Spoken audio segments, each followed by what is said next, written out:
we go. So my name is Matt Bartlett. I come from Midnight Mango, which is a live booking agency. And so first of all, let's get straight in and check this is working, which I think it is. There we go. So I want to talk first of all then about what the different steps that I'm going to go through as I go through this talk, and I want to separate up an artist's live career into the time before they get an agent, and also what they can do to get an agent, and then what the live agent can bring to their live career once they've come on board. But first of all, I want to go back even further than that and have a little talk about music and what it means to us as people and what it means to you. So you could experience live music in a number of different ways, and we can separate these up into kind of three broad areas. You could either listen to music and enjoy it. You might be at a show listening to some music, or you might be listening to some recorded music. So you could be the passive experiencer of that music. You could be working in music as a music professional. You might be an agent, you might be a promoter, you might be working for a record label, a radio, whatever. You know, that can be your thing with music, or you can be a creator. If you're a creator, then you're going to be either writing music or playing music somehow, performing music, and that's going to be then you as a creator. If we look at those creators, then, as I mentioned before, you're a player, singer, writer, these things. But you could be more than one of the things we just mentioned. You could be someone who likes to experience it as an audience, someone who is a music professional, and you can be a writer and a player as well. I mean, we have people who work with us who are also in bands as well and take that very seriously. So you have to think about how much time you're going to give to your music, and you know, for different people it's going to be different amounts of time, and it's going to be important for some people to different levels. You might play an instrument, it might be super important in your life. You might sing in a choir, you might be someone who goes to see shows, you might be what one might call a hobbyist, someone who is involved in music as a hobby. It might be somebody, you might be somebody who is making a living out of it, like I am, you know, or as a creator, you might be somebody who's actually playing enough shows and selling enough records to actually, for that to become your livelihood. And you might be somewhere in between, you know, you might be a creator, but then you might have to have another job on the side to keep yourself going. All of that is totally valid, right? Totally valid and totally important, because music means so much to so many people. It can be the source of achievement. It can be a source of satisfaction. It can be enlightening, music. I mean, it can also heal. And as one of the artists I represent, Adrian Edmondson, always says, it can be a source of maximum joy. It can be a fantastic thing. And it is for so many people. But then it's not surprising, right? It's really not surprising that so many people want to make music a bigger part of their lives. So many people want to be a professional musician. And what we mean by a professional musician is somebody who makes a living from their music, or somebody who makes a really good living from their music. That's what we mean by a professional musician. It's someone who's so you know, it is such an important part of their lives that that's what they want to do in their professional life. That's what they want to spend most of their time doing. And it's these that are the people who agents are interested in. All right, assuming it's that the musician is plays out live, because obviously there are plenty of musicians who actually don't tour and don't play live. But anyway, we're interested as agents, as professional musicians. And as a musician, you want to be successful. You want to be satisfied in the music that you make and the people that listen to it, and you want to be valued by people, and ultimately you want to be happy. But here's the thing, right? Guess what?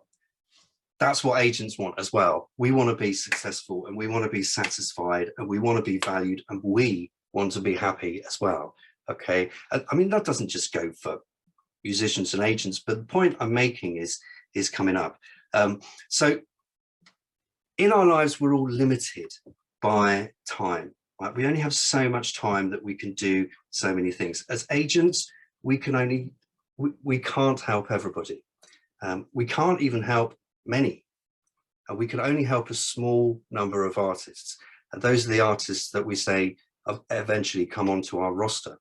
The personal roster of that agent. For us at Midnight Mango, we have each agent that works for Midnight Mango has their own roster, and those artists, perhaps somewhere between 10 and 20 artists that they represent and they spend their time on.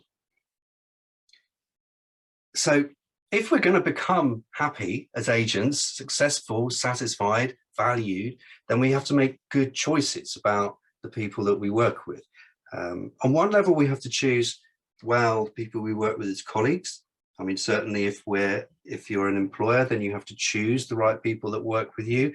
You have to choose as an agent who you work with as promoters. You don't want to be working with promoters where it's not working out, the show's not successful, it's difficult to get the money at the end. So you choose those clients.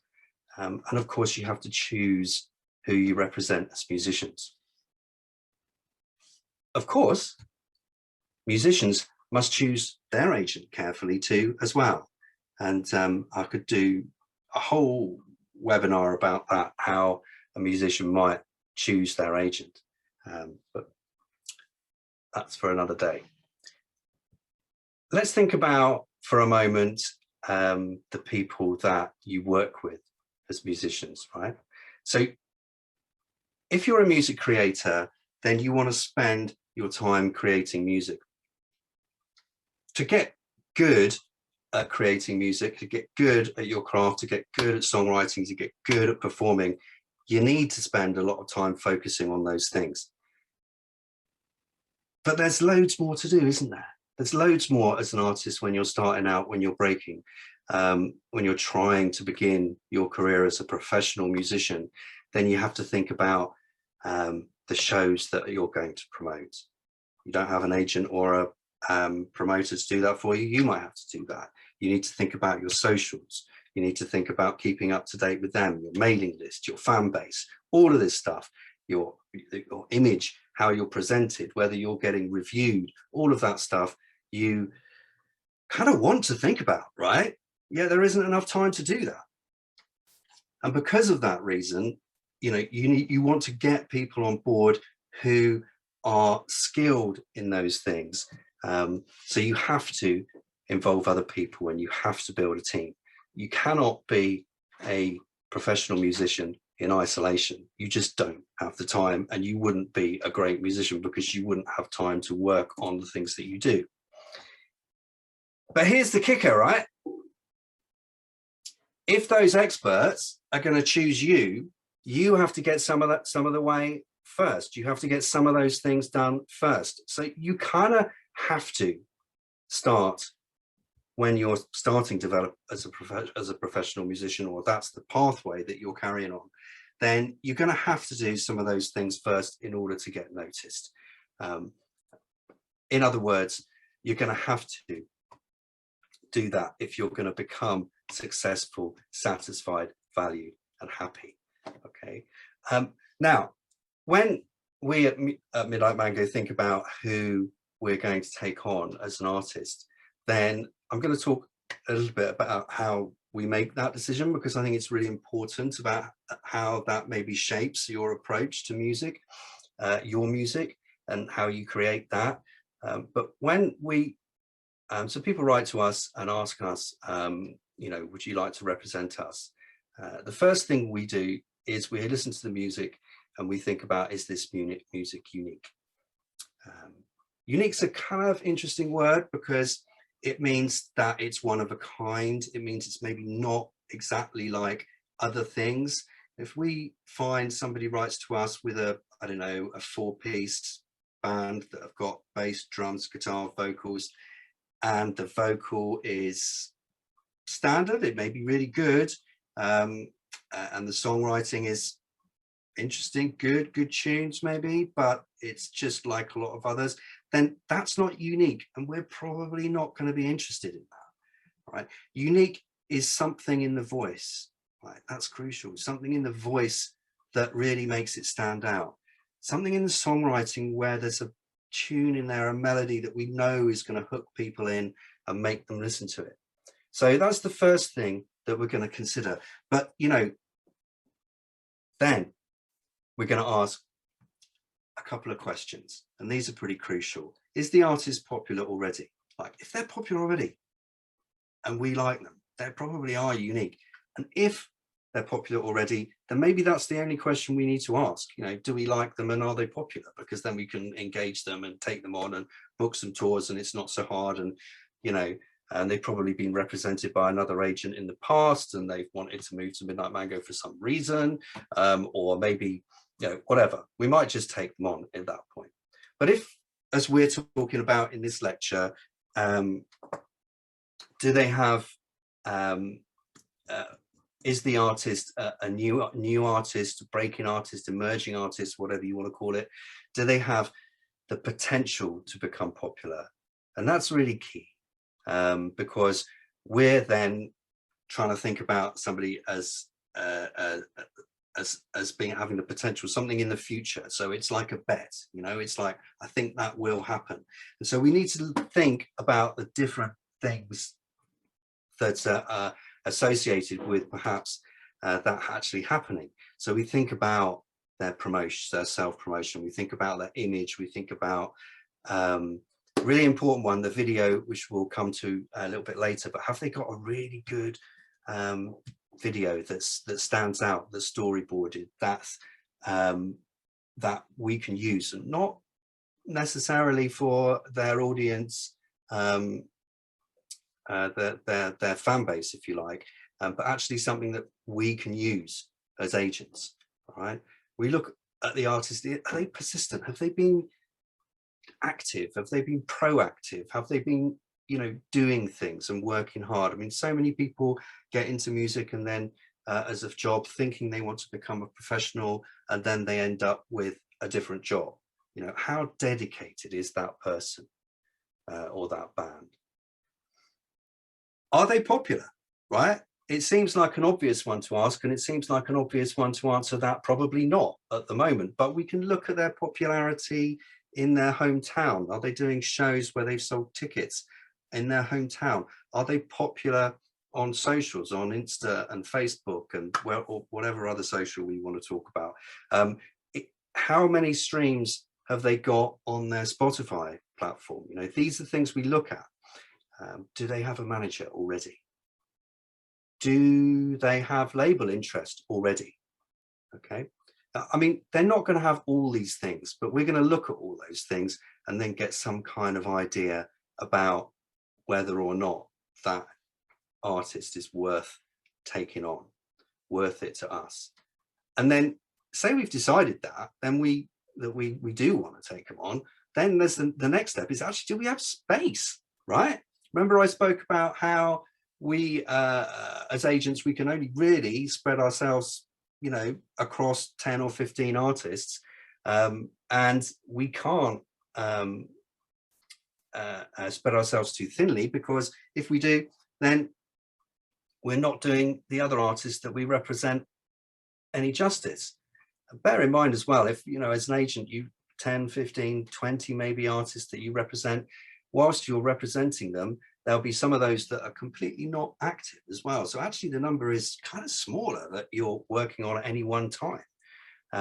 So we have to know that there's an agent who's got the time, and that agent clearly has to be enthusiastic about it. I mean, there's literally no point in working with an artist unless you're enthusiastic about it. So do they have the time? It's super important. Okay, we found someone in the agency who can take them on. They've got the time. Everything's falling into place. We're happy with that. What actually happens next? So the artist has already done these things to get to this point. They've already promoted themselves in many ways to attract attention of other people in the music industry. The story doesn't start with the agent. It started a long time ago, right?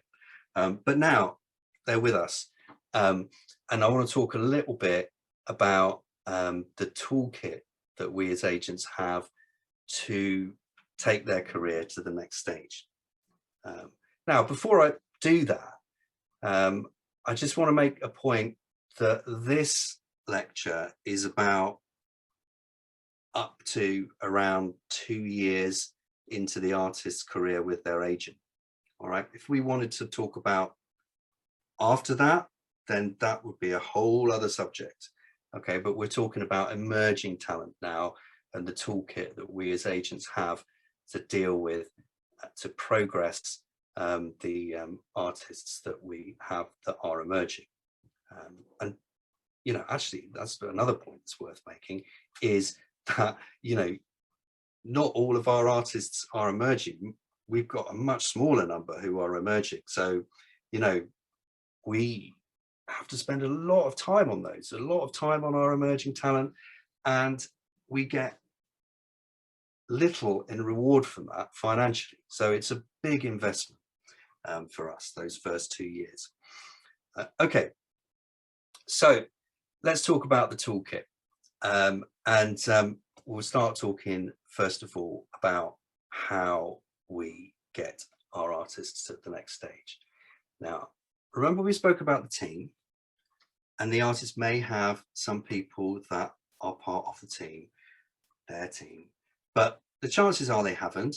The chances are that actually the first thing that we're going to do is to try and increase the number of people that are part of their team. When I say team, I mean people who are interested in this artist, and maybe they don't work with them yet, but maybe they will soon. We want to get those people together and, you know, get them to a place where they're like, I like that artist. I think I would work with them in the future. They're not going to commit yet either, but let's assume, just for the sake of argument, that they already have a manager. They may not, all right, because we quite often work with artists who aren't managed, or who are self-managed, or who have, you know,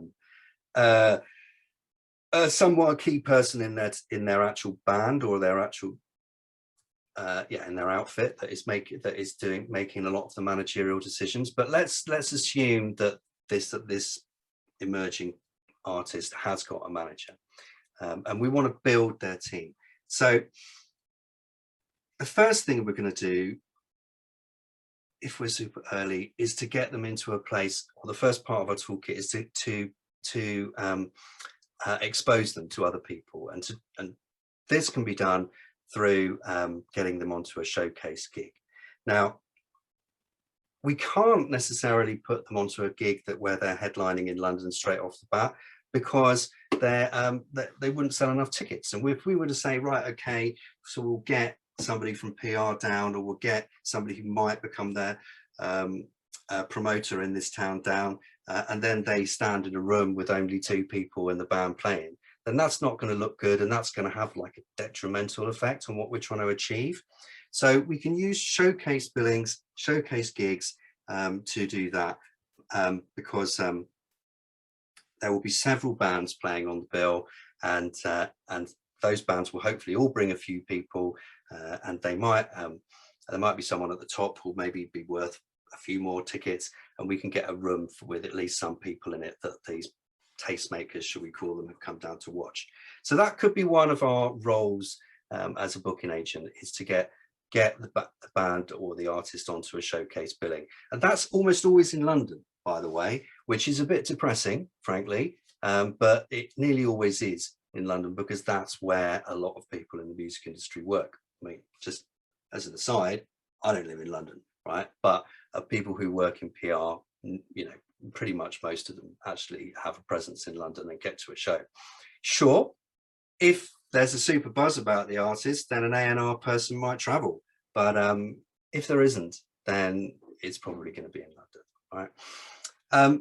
Also, the other thing is that showcase gig is probably not going to be on a Friday or a Saturday, because those industry professionals are probably going to be on the tube home at that point. And it's also the other thing is that you don't really want your artist on that late either, because people will be going home and all that sort of stuff. Who are those people that you've asked to come down? So that's kind of the first thing in our toolkit. The second thing in our toolkit is festivals. Festivals are, you know, fantastically important. The thing that makes them really great, festivals, is that they're curated by people who really like to put artists on that are never heard of before. Sure, they've got to commit with their headline acts and their sub-headline acts as well, but they also tend to be people that also really like to put new music in front of people. Well, they're the ones that we really like anyway. So, you know, the festival organizer is on our side already, and they're the ones that we try and make great relationships with as an agency, so that we can phone them up. Now, as we mentioned earlier in this talk, there's so many people who want to be professional musicians, so many hundreds and thousands of people who want to do that.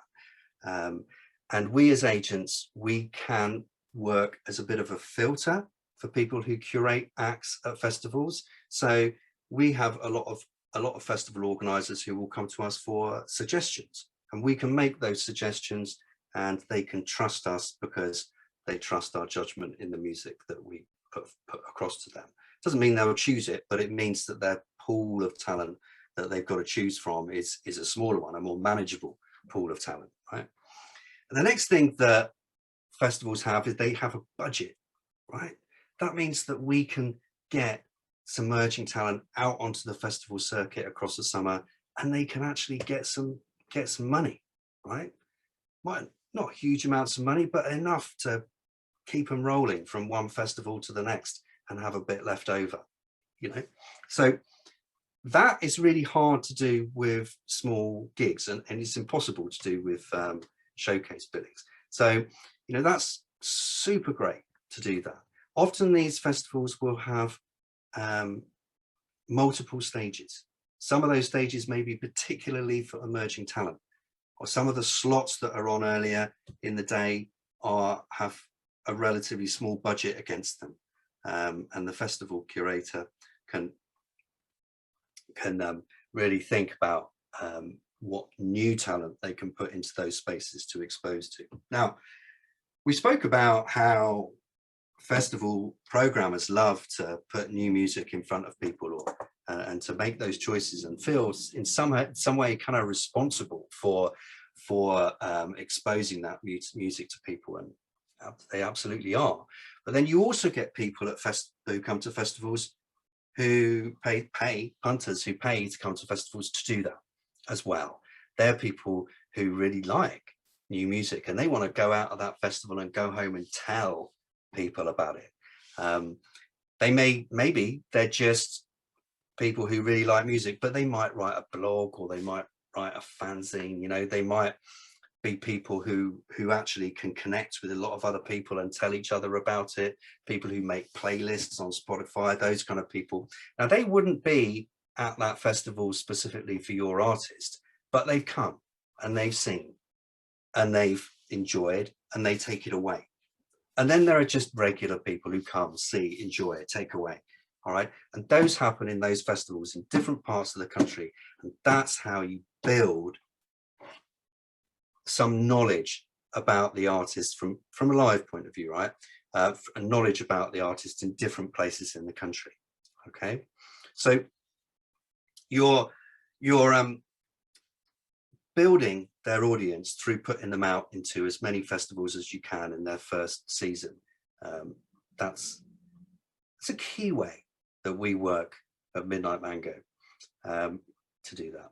So Festivals are super important. They're super vital to increasing that audience. I remember I was speaking a little while ago about building your team.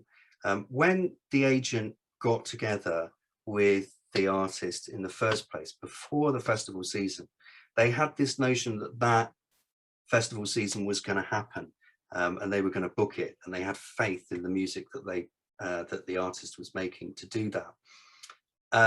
But the artist manager wanted to talk about releasing songs, releasing music, and wanted to talk about the artists themselves writing music, which was going to be released. And that was going to be released in the autumn after the festival season took place. And they had a conversation with the agent, and the agent said, okay, right, I'll tell you what I'm going to do is I'm going to book a few little headline dates in that autumn. It's going to be important. You are going to make that jump for it from being like a artist that plays on showcase billings, maybe ticketed show back in your hometown, but anywhere else it's going on to a free entry show or something. So it's these shows that I'm going to book, they're going to be important, right? Because now there's going to be a ticket on them. So we're only going to get people coming if they're committed to paying £8, £10.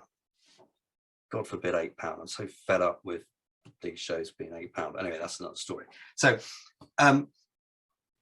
these headline shows in these that we're going to book, you've got to get your ducks in a row. If I'm going to book those, you've got to do that, right? You've really got to write that song, and that song has got to be recorded and released in the run up to that. You're going to have to get the PR involved at that point, who is going to big up this release of this single or that release of that single. And then say these shows are in November, then we get to the point in November where people have seen you at the festival, and they've seen you on Spotify playlists, and they've seen you on in articles in newspapers, or on, you know, you've had exclusive video released. Oh, did I mention video? That's the one there, right there, the video, right? Don't release a single without a video, please. Then, you know, that is going to get you to a place where these headline shows that you've got coming up are actually going to function, and you're actually going to get some people to them. So this whole thing is absolutely vital, that you get that right, because if you don't get that right, then us as agents will end up with eggs on our faces, and the promoters will be not happy with you or with me, and they're going to be like, well, only 3 people came, right? So that's kind of, I just wanted to stress that point about the whole team thing, and everybody doing their bit in the team, from the artist to the manager, to the agent, to the PR, all of that. So that's how we book these. That's what so we've kind of talked about headline shows now. So these are small headline shows, right? If I was bringing someone from Ireland across to do that, then I would probably be talking about 2 weekends and the bit in the middle. If it was somebody from GB, then it would probably just be the 2 weekends, Thursday, Friday, Saturday, 6 dates, maximum 10 dates if you're traveling across water, maybe. And those dates, so they would be in key places, by the way. So they would be key places. They'd be in Glasgow, Newcastle, Manchester, probably one of Leeds, Sheffield or Nottingham, Bristol, London, Brighton. So they would be the key places that we would look at. It might be Birmingham in there. I mean, it's not always exactly the same, but we're trying to get to those cities where we have historically found that we get more people attending music events for emerging talent, right? And it's going to be quite a lot of work for us to do that. We're going to be counting tickets all the way, sorting it all out, and we're going to make nothing out of it. And the band is going to lose money through doing it because of the traveling, and they've got to find places to stay and all of that. It's a necessary evil, right? Maybe that's the wrong phrase. It's necessary and it's not evil, but you have to get through it. It's like a rite of passage is probably a better way of talking about it. It's what we might call, or is often called, the toilet circuit, which is an odd thing to call it, but anyway, presumably because some venues actually are in toilets, but anyway, that's another story. So the headline shows, that's the other thing in our toolkit. Now, when we come on to that sort of like post 2-year period, which we're not talking about today, then that's different. That's like, yeah, we're trying to make some cash at that point and actually push the artist forward. But that's not what we're talking about here. Okay, so the next thing in the toolkit is conference events. Conference events are fantastic. I love conference events. They're the high point. I spend most of my working life in a desk. I mean, obviously COVID, all that, but normally even before COVID, you'd spend a lot of time in front of your desk talking to the programmers and promoters and all of that sort of thing. And then along comes a conference, and you get to go to a conference. It's brilliant. You get to travel somewhere, you get to meet the people that you work with in real life, you get to network with new people you haven't met before. You know, you have a chance to see other artists, and most importantly, you have a chance to expose the artists that you represent to those people that you normally work with. So conference events are great, and there are loads of them. You know, people know them. There's like Reeperbahn in Germany, the IFF in London, the Great Escape in Brighton. There's Showcase Scotland, and Folk Expo on the more folky side of things. There's Eurosonic. There's South by Southwest in America. There's Folk Alliance in America. There's ECMAs on the west coast, east coast of Canada. There's Breakout West on the west coast. There's Big Sound in Australia. You know, there are, you know, if you want to make some money in the music industry, start a conference, right? Because that's the way that a lot of people seem to be doing that. Anyway, fantastic events, right? A couple of things to say about music conferences from the band's point of view. Right? You, as an emerging artist, you're probably only going to get one opportunity to play at a lot of these. You're probably only going to get one opportunity to play at the Great Escape, one opportunity to play at South by, one opportunity to play at Reeperbahn. Those ones I mentioned, almost definitely you're only going to get one. Eurosonic, one. So it's super important that you don't go to them too early.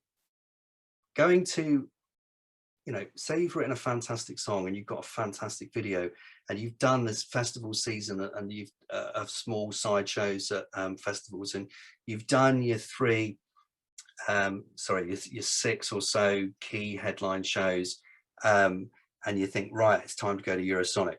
It probably isn't time to go to Eurosonic. You know, maybe it's time to go to the Great Escape now. It might be, but it might not be, because you won't be going next year if you go this year. So you have to think about that really carefully when you're talking about music conference, and you have to think about the trajectory that your artist is actually taking. Now, the other thing is that the programmers, they know this, right? Music conference programmers, they totally know this, and they're not going to just be listening to your agent putting it forward. If I put an artist to Great Escape to perform, then the programmer there is going to come back to me and say, what else is going on? And I'm going to say X, Y, and Z. I'm going to big it up because I'm good at bigging things up. That's what I do. I'm an agent. But they're going to take that with a little bit of a pinch of salt, and they're going to want to hear that from somewhere else. They're all going to want to hear it from a label, perhaps. They're going to want to hear it from a promoter.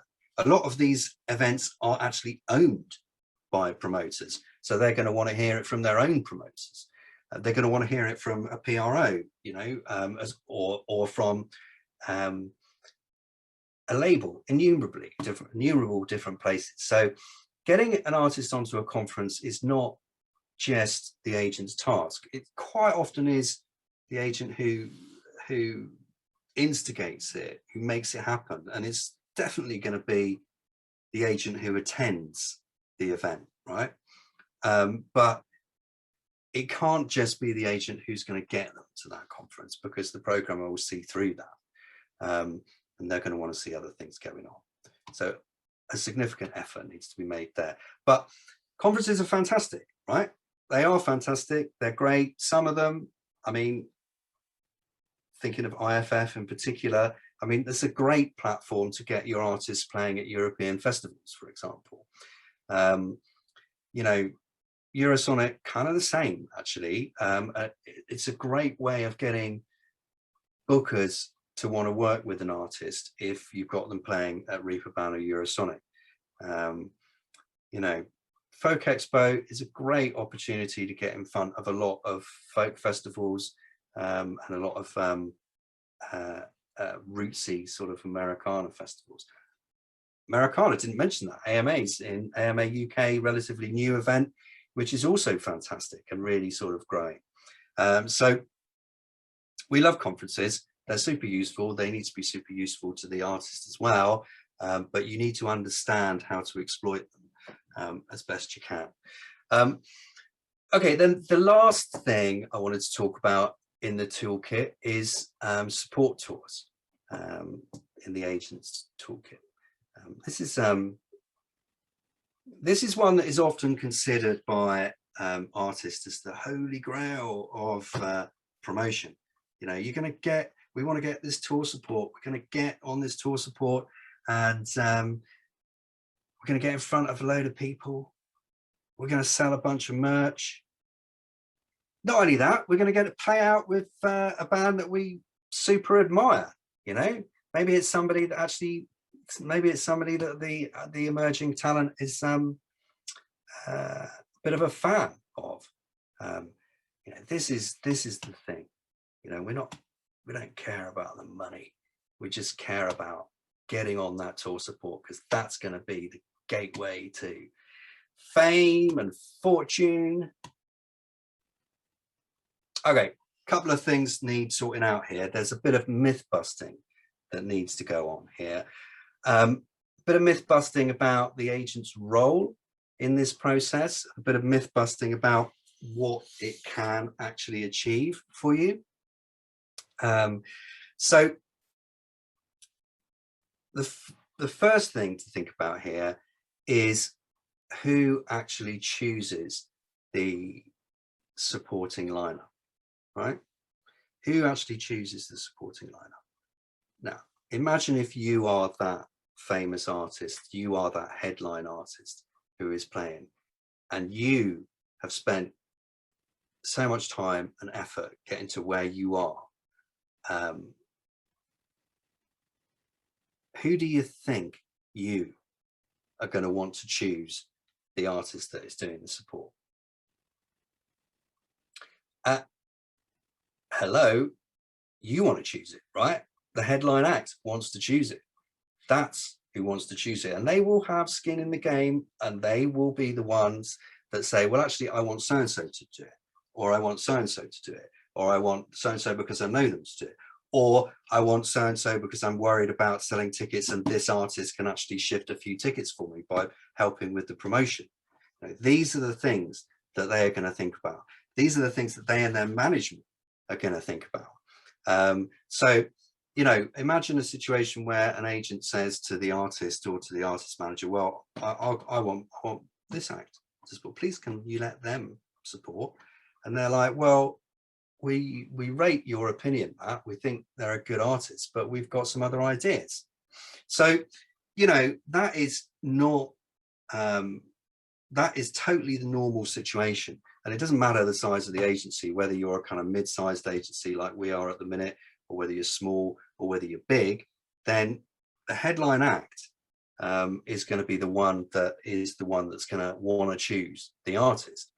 And this is a problem, because you find that people come to you as an agency based on the other people that you represent, and they think, well, if I come to that agency, then maybe I can get on and do a tour support with them. Now, there is some truth in that, right? There is some truth that we, you know, as a kind of family of artists, I suppose, to some extent, we can make those suggestions, we can ask those questions, but we can't make that happen necessarily, right? And so that's a really important myth to bust. The way that you actually get on to a tour support is twofold, right? first of all, you ask your agent to approach another agent who is doing the headline, right? And so that's fine. We know every agent in the country that there is to know. We can approach any of them. It's not a problem. We write to them and say, we're interested in that tour support. You know, probably already gone, might have already gone because somebody else has made a decision somewhere else. The artist has already decided, or that kind of thing. So anyway, we can write to that agent, and then the agent of the headline act starts to put a list together. And they put a list together of the artists that have been suggested. The artists probably may not even know that they've been put forward at that point. And the agent of the headline act pulls together a list, drops a note back to the original agent saying, that's fine, I've put you on the list. And then presents this list to the artist and the manager with possible suggestions of artists that they might do, who might do the tour support for this well-known act. So let's just assume that the management and the artist now want to make a decision about who is going to do that support. They're going to look at that list, and how are they going to make the decision of who is going to do their tour support? They're going to look at it and say, oh yeah, like that music, that could work. Oh yeah, no, don't like that. No, oh yeah, that maybe. Oh yeah. Oh, hang on a minute, I know them. They're from my hometown. That'd be quite good. They're pretty well known already. They had a fantastic festival season. They're selling a decent number of tickets on their headline shows at the minute. Maybe that's a good one. Okay, so you get the message. They work down the list and they make their choices based on other reasons which are not to do with you as an emerging talent. And then here's the next thing, right? And this is really quite crucial, is most artists who become successful, right, only do one tour support, only do one proper tour support across the country. And then after that, they're away, right? If you're the artist that's always doing tour supports, then that's not a fantastic look, actually. So what you want really is to build your profile, build your fan base through the different ways that we've said. Get yourself into a position where you're desirable to support another artist on a tour, and make sure it's the right one. Your agent can help you with that. They can join the dots, right? But your agent probably isn't going to be the one making the decisions. Okay, that's kind of the end of the end. I think I've just got one more slide just to recap. So to start with, I talked about the importance of music in our lives and how we make the decision to become a professional artist, professional musician or not. And then I spoke about the things that we can do to attract a booking agent to us as an artist. What are the things that a booking agent is looking for in an artist who they want to take on? And then we spent the last third of the time talking about the different things that the agent has in their toolkit. For the first 2 years, and only the first 2 years, because it should change after that, right? Of an artist's career with their booking agent. Okay, that's it. I've been Matt Bartlett from Midnight Mango. Thanks for your time. Thank you very much, Matt. That is great, really informative, and loads of things I think for people to get going on. We've got a few questions in the chat and a few things that are kind of working their way through as well. The first question I suppose for me is you've described the agent's toolkit was absolutely fascinating, and so many things that people should be thinking about there. If for whatever reason you haven't got an agent, how much of that toolkit can an artist do independently, and how much do you think actually you really do need a third party assisting those conversations? I mean, it's just the same. It's just the same answer, really. I mean, the way I often think about this is 12,000 years ago, people started farming. And they started farming and they started growing shit. And when they grew plants, right, then that meant that they could feed other people so that they had time to do something else. And that's the crucial thing. It's all about time. So, you know, you can't become an expert at all of those things and be a musician. You have to try. Those things are available to you, right? You can get onto a showcase gig, right? You can, as yourself, apply to play at Great Escape or whatever. You can, you know, book your own shows and promote your own shows. But you're not going to be as good at it. And if you do that, you're not going to have enough time to focus on your art. So there's this crossover, right? There's this crossover, which is the catch-22, the paradox, whatever you want to call it. There's that period of time where you're trying to get people involved who can do better at these things, but also you've got to do it yourself. Yeah, I think that's really clear. It's one of those things that people just need to keep working at, I suppose. So it's also another reason. Another reason it's better to start when you're young, because you've got more time, right? People often ask that question. Well, you know, in relation to how old you are, and you know, why can't you start to become a professional musician at the age of 30? And you absolutely can, right? There's no reason that you can't, but you maybe haven't got time. That's the thing. That's why it's usually younger people who are emerging. Yeah, because I suppose it's like growing any business from scratch. When you start out, it probably is just going to be you, and you've got to do every single thing that you ever might need to do as part of that business. And as you grow it, then you expand that team. Can I ask about someone has asked here, is it true that you have to buy on to a tour as a support artist? So that does from time to time happen. Whenever that happens, I say, forget it. It's a waste of time. It's like almost a waste of time. I'm trying to remember of an example of an artist. You know, I've named slip. I remember this artist who bought on to play on a status quo show in Spain, and it was like a load of money, and it was pointless. They had no profile in Spain whatsoever, and when they left, they didn't either. So, you know, so buy-ons do happen. They happen in the States more than they happen over here. We occasionally get asked, but actually it's very rare. And I don't like the idea behind it, because it's basically, it's saying that you want to get the artist on because they can afford to, rather than because of the value of their music. And if that's not going to happen, if it's not the value of the music, then, you know, how actually valuable is it going to be? Yeah, I think that's really clear.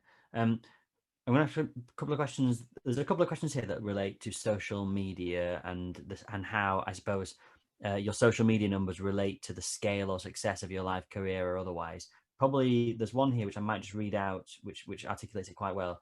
It says, you mentioned 3 ways to measure an artist's popularity. Can you give a ballpark figure for what qualifies as popular for each? In other words, how many fans at a local gig versus how many Spotify streams versus how many Facebook follows? Do you think there's a correlation between your live audience? There is, and there isn't.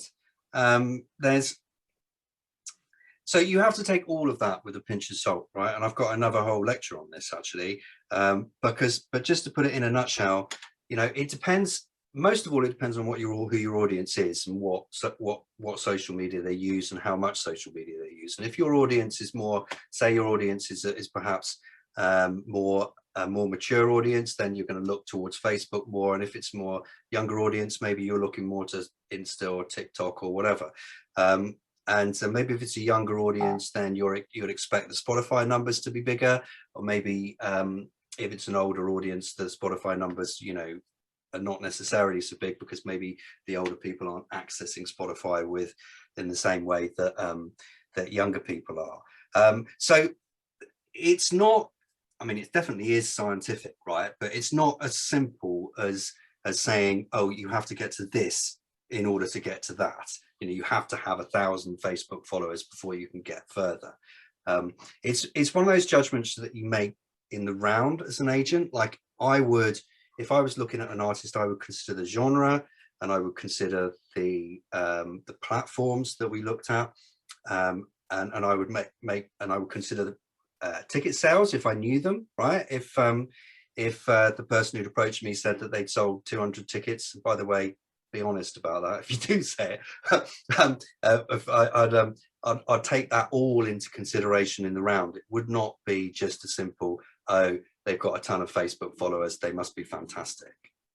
Yeah, yeah, absolutely. Can you say a bit about the financial arrangement with a booking agent? Is it a fixed fee or is it a percentage? In most, I mean, go and have a read of some of my blogs in our learning center on the website. There's a lot of information on this. For the most part in contemporary music, it's a percentage of the actual fee that the artist earns for their shows, and it is for us a percentage, and that percentage ranges between about 10 and 15% in the UK, and that depends on the type of agency you're with. In Europe, it's probably more like between 15 and 20%, but in the States, in North America, it's nearly always 10%. But that's how they make their money. Now, there are agents who quite legitimately make it on just on a fee per show basis, and there's nothing intrinsically wrong with that from a business point of view. It's just that we prefer to be making more money when the artist makes more money, and that then not only measures their success through that, but it also encourages us to get them more money, right?